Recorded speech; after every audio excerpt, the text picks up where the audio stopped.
할렐루야, 반갑습니다. 오늘 주시는 하나님의 말씀은 마태복음 4장 17절부터 22절까지 말씀입니다. 축복의 언어 시리즈를 계속합니다. 신약으로 건너왔습니다. 구약 성경과 신약 성경을 비교하자면 일단 구약 성경이 훨씬 분량이 많습니다. 그리고 다루는 범위가 더 넓습니다. 신약 성경은 짧고 또 다루는 주제가 더 분명합니다.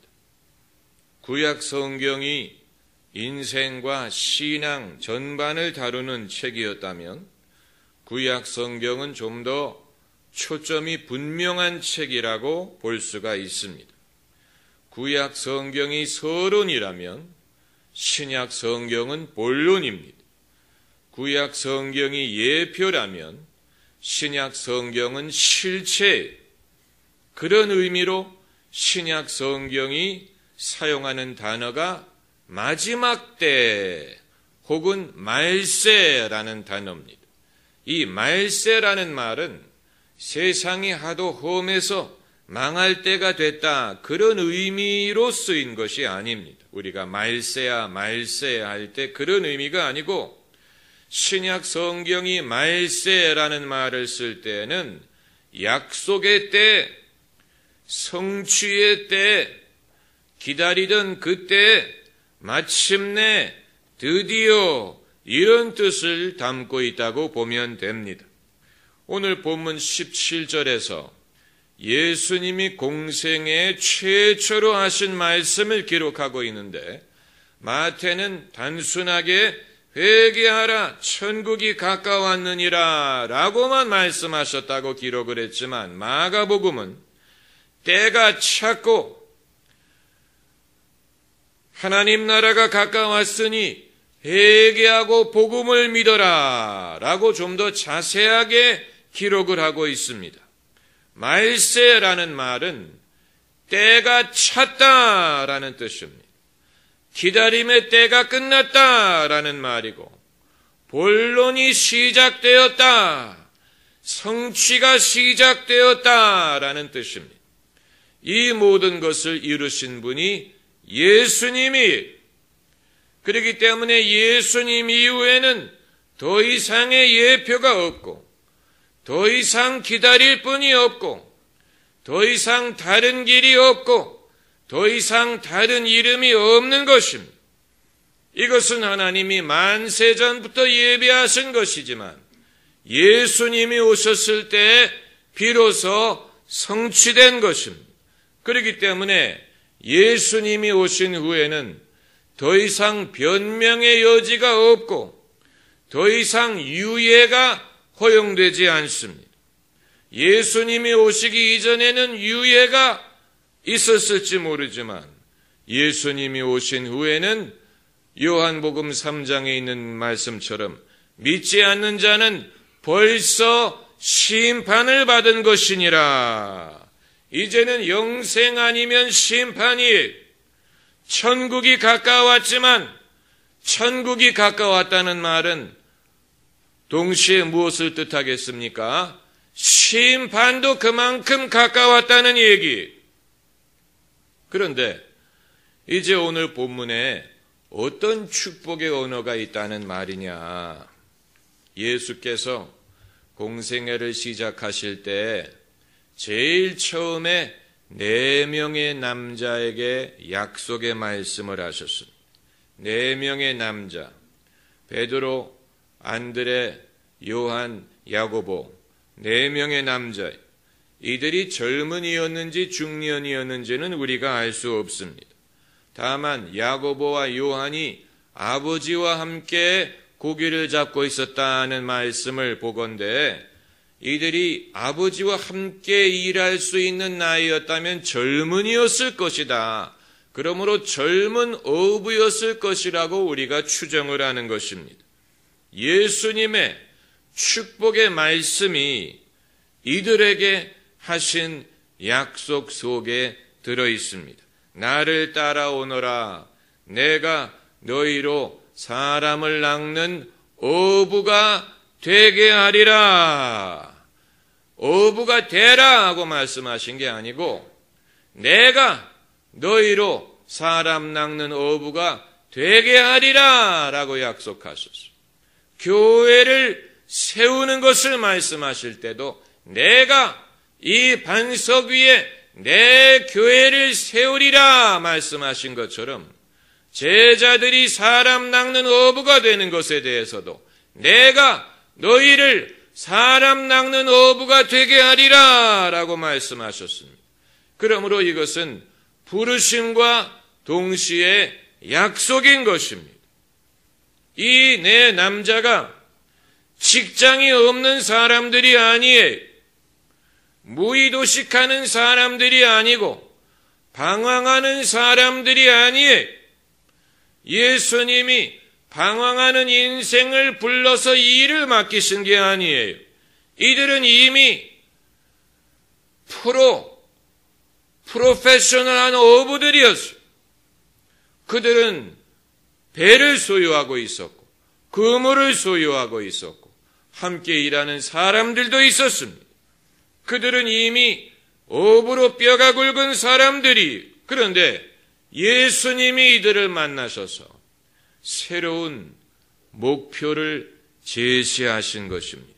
내가 너희로 사람 낚는 어부가 되게 하리라. 당장 어부가 되는 건 아니지만 예수님을 따라오면은 장차 이들이 최고의 사람 낚는 어부가 될 것입니다. 예수께서는 다른 목적으로 제자들을 부르신 적이 없습니다. 우리가 이 사실을 유념해야 됩니다. 예수께서 다른 용도로 사람을 부르신 적이 없어요. 베드로든 요한이든 바울이든 오로지 사람을 낫게 하기 위하여 부르셨어요. 다른 업종을 가진 사람들이 민망할 정도로 예수께서 사람을 부르실 때에는 오로지 사람을 낚아서 그들의 영혼을 구원하는 일을 위하여 부르십니다. 예수님의 종으로 부르심을 받은 사람이 있다면 한 가지 목적만이 분명해야 됩니다. 내가 예수님께 헌신함으로 사람 영혼을 구원하는 일을 하겠다. 분명한 목적이 있어야 됩니다. 이것은 본인 의지로 되는 게 아니고 예수님이 그런 마음을 심어주는 것입니다. 예수님이 그러한 목적의식을 심어주시는 것입니다. 만일 누가 예수님의 종으로 부름받았다고 주장을 하는데 이 목적의식이 분명하지 않다면 그 사람은 부름받은 게 아니에요. 잘못 생각하는 것입니다. 왜냐하면 예수님은 다른 목적으로 사람을 부르시는 일이 없기 때문에 그렇습니다. 천하에 우리가 구원받을 만한 다른 이름을 주신 일이 없다고 했습니다. 이 구원을 전파하기 위하여 사람들을 부르십니다. 당신의 종을 이 목적을 위하여 부르십니다.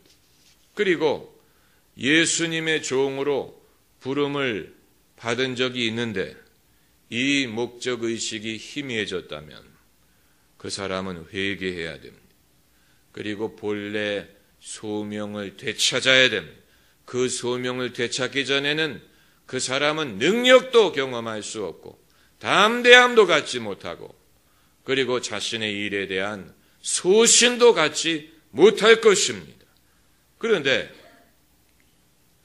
이 소명이야말로 세상에서 제일 칭찬을 덜 받는 일입니다.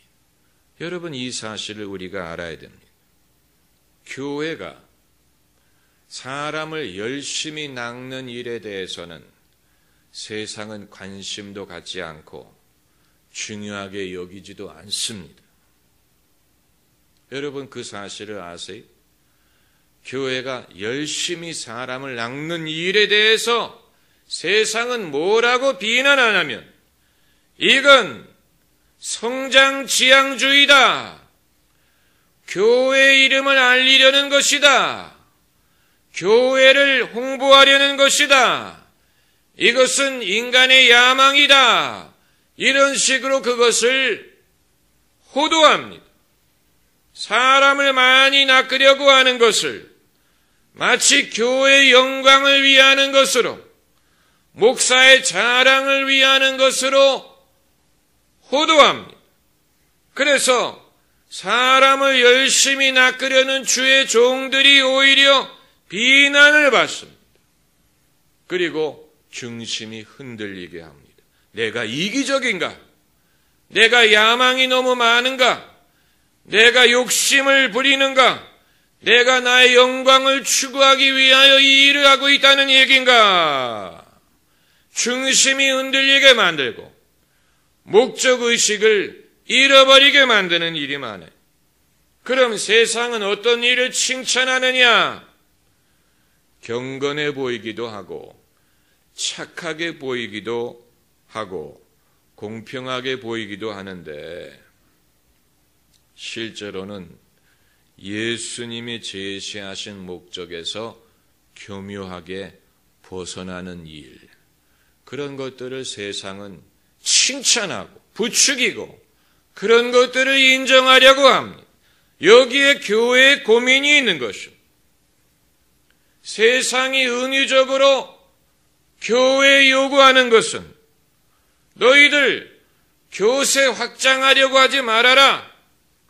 너희 이미 많은 것을 가졌으니 그것을 나누어라.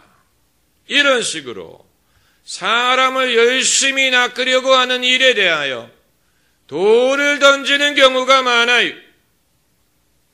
마치 일을 잘하는 사람에게 너 그렇게 일 잘하지 말고 못하는 사람이 쫓아올 때까지 기다려라. 이렇게 말하는 것과 같을 때가 많습니다. 여러분, 사람을 낚는 일, 그 일을 위하여 예수님이 우리를 부르셨고 이 일을 위하여 예수님이 교회를 사용하신다면 사실 로마의 교황처럼 그 일을 더 이상 감당하지 못할 때까지 하도록 하는 것이 나을 수도 있습니다. 많은 경우에 아직 건강하고 아직도 일을 잘할 수 있는 목사님들에게 당신 나이가 됐으니까 은퇴하시오. 더 이상 사람 낚는 일 하지 마시오. 후배들에게 그 일을 넘기시오. 전혀 합리적으로 들리지만 마치 더 이상 하지 말아라. 더 이상 욕심내지 말아라. 사람 낚는 일 이제 그만해라. 이런 식으로 말하는 결과가 될 수도 있는 것입니다. 여러분, 세상이 생각하는 착한 일과 성경이 말하는 착한 일은 같지 않습니다. 성경이 말하는 착한 일, 이것을 우리가 찾아봐야 돼요. 사도행전 10장 38절을 찾아보십시다. 사도행전 10장 38절은 베드로가 고넬료의 집에 가서 한 설교 중에 나오는 말입니다. 사도행전 10장 38절 같이 읽겠습니다. 하나님이 나사렛 예수에게 성령과 능력을 기름 붓듯 하셨음에 저가 두루 다니시며 착한 일을 행하시고 마귀에게 눌린 모든 자를 고치셨으니 이는 하나님이 함께 하셨음이라. 여기에 착한 일이라는 단어가 나와요. 하나님이 나사렛 예수에게 성령과 능력을 기름 붓듯 하셨음에 저가 두루 다니시며 착한 일을 행하셨다고 했어요. 세상 사람들은 예수님이 착한 분이라는 것을 인정합니다. 거기까지는 인정합니다. 그러나 예수님의 어떤 일이 착한 일인지에 대해서는 무지해요. 무슨 일? 세상이 예수님을 착한 분으로 여기지만 예수님이 어떤 착한 일을 하셨는지에 대해서는 알려고 하지도 않고 알지도 못해요. 아마 상당수의 세상 사람들은 예수님이 자선사업가, 사회사업가, 독지가, 소위 필란트로피스트, 이 사회적으로 좋은 일을 한 그런 분이라고 생각하는 모양입니다. 그러나 우리가 분명히 알 것은 만일 자선사업을 기준으로 본다면 예수님보다도 더 큰 일 한 사람 많아요. 지금 이 시대에도 워런 버핏이나 조지 소로스나 빌 게이츠 같은 사람이 자선사업의 차원으로 보면 예수님보다 훨씬 더 많은 돈을 쓰고 훨씬 더 많은 일을 했습니다. 오프라 윈프리 같은 여성도 아마 자선사업의 기준으로 보면 예수님보다 훨씬 많은 일을 했을 것입니다. 성경 어디에도 예수님이 자선사업을 하셨다는 성경 구절은 없어요. 예수님은 가난한 사람으로서 가난한 사람들과 함께 사셨지 그들의 가난을 해결하려는 어떤 시도도 하지 않으셨습니다. 그럼 예수님은 어떤 착한 일을 하셨느냐? 사도행전에 있는 말씀처럼 예수님은 의도적으로, 예수님은 집중적으로 전도하는 일을 하셨어요. 사람의 영혼을 구원하고 마귀에게 눌린 자들을 건지는 일을 하셨어요. 영적인 일을 하셨어요. 그렇지 않으면 왜 하나님이 나사렛 예수에게 성령을 기름 붓듯 하여 그가 두루 다니시며 마귀에게 눌린 자들을 고치셨으니 이는 하나님이 그와 함께 하심이니라. 전혀 영적인 신령한 종교적인 일을 예수님이 하셨어요. 영적인 일을 하셨어요.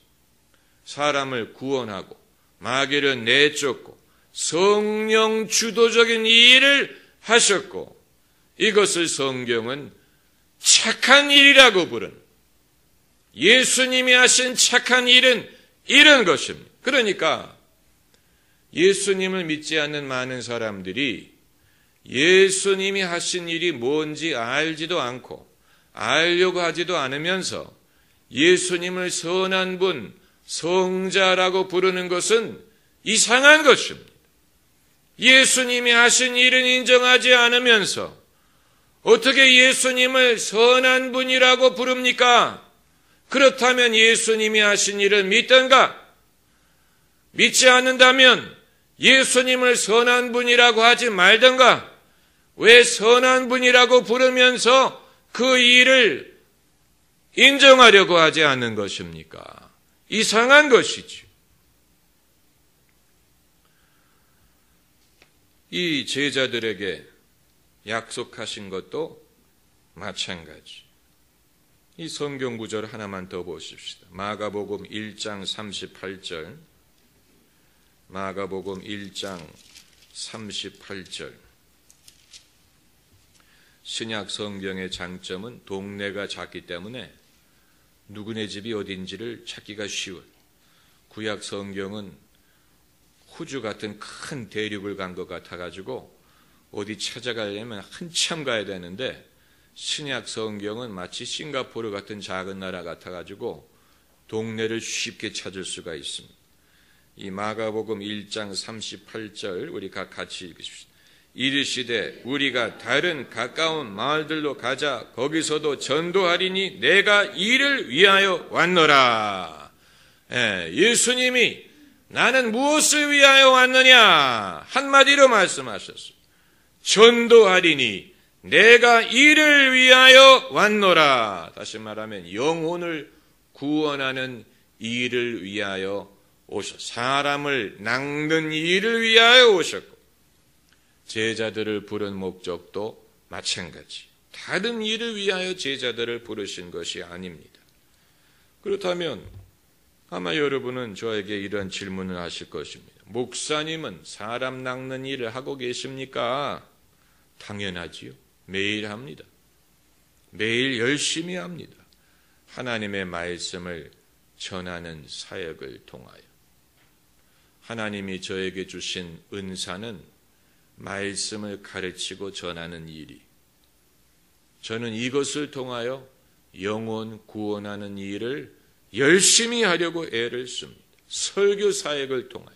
예수님도 전하시고 가르치시고 고치셨다고 했어요.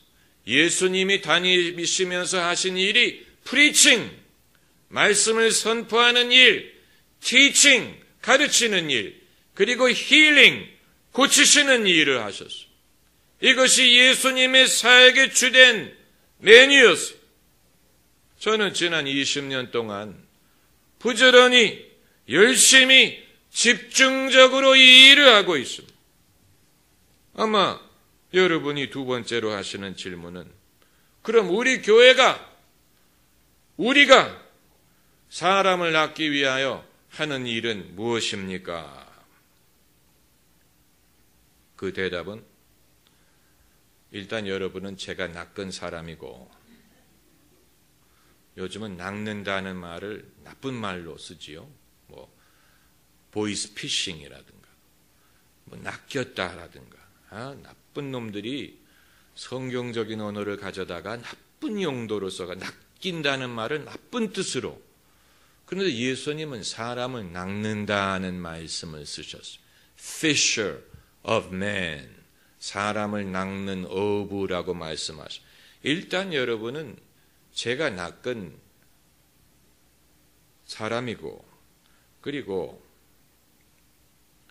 이 일을 더 잘하기 위하여 힘을 규합하는 것입니다.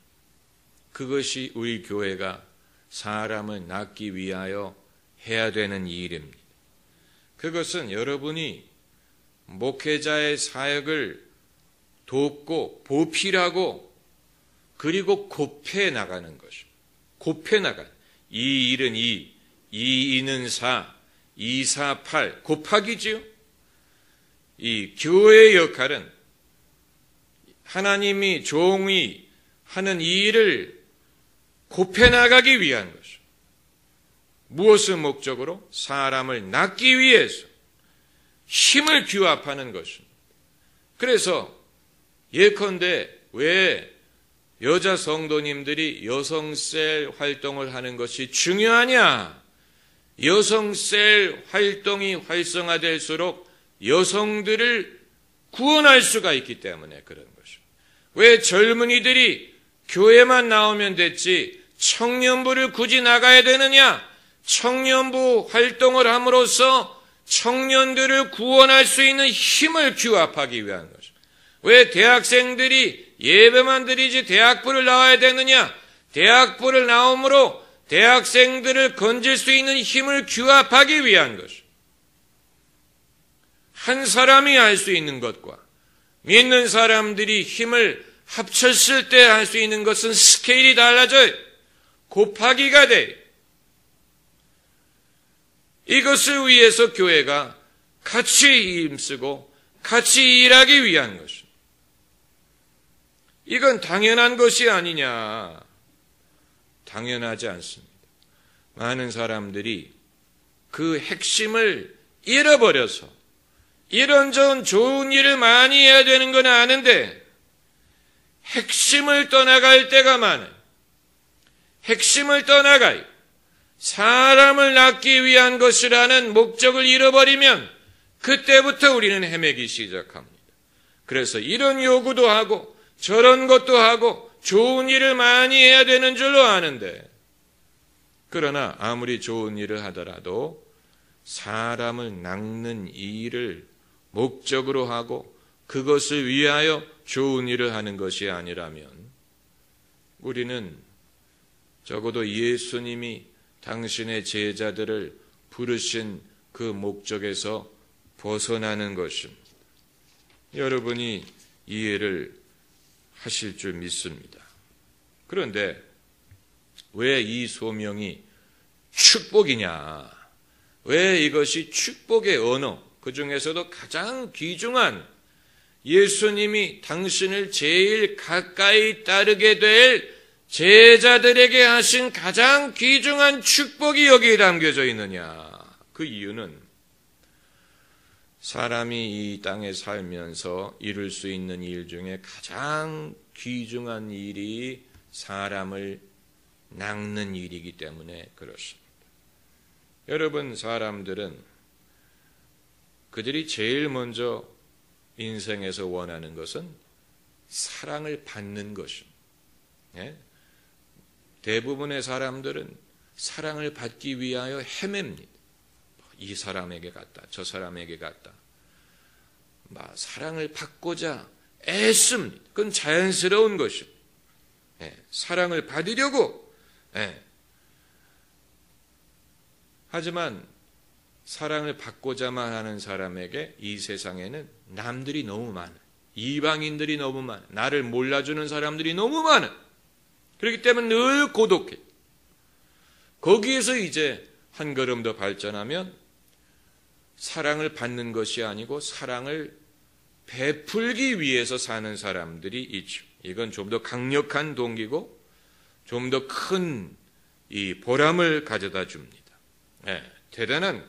그런데 여기서 이제 한 걸음 더 발전하는 것은 사랑을 받는 것에서, 사랑을 주는 것에서 한 걸음 더 발전하면 사람을 낚는 일, 이것처럼 보람 있는 일이 없습니다. 왜냐하면 이 세상에는 죄인들이 우거가려. 세상에는 죄인들 천지에 사람을 낚고자 하는 사람에게 이 모든 사람들은 잠재적인 고객이, 잠재적인 대상이